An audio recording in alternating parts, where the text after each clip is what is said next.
All right, so number 8, you're determining the solution of the system of graphs, right? There are just two graphs here. So what does it mean for it to be a solution, okay? So the solution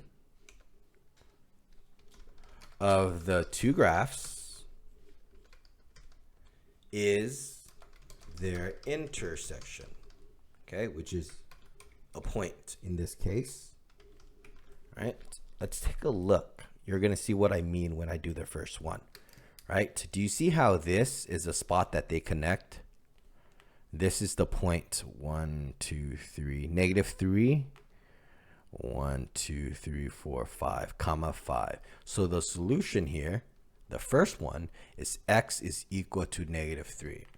Because here, both of them have the negative third term as 5.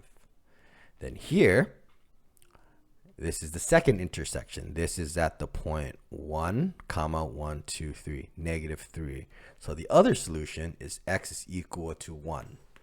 Okay, so both graphs here, the -3 for your x will produce the value of 5. And here, the second intersection is the x value of 1 will produce the value of -3.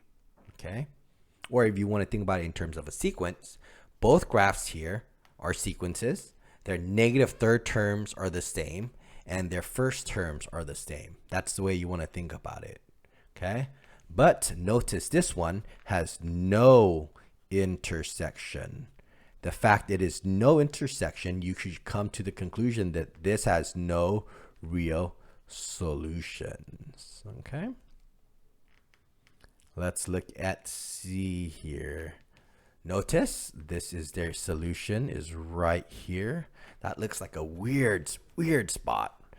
Okay, that looks like that is the point -1.4 comma -0.5. So the solution here, the first one would be x is equal to -1.4. Then let's look at their second spot. It looks like this one. Looks like it is -0.3 maybe. And the y was 0.5. So the second solution is x is equal to -0.3. Okay? Understand you're not going to get anything like C in Algebra 1. I just showed this to you so you know where you're going to see this again. It's the same idea. You're just looking at their intersections. Their intersections are the solutions.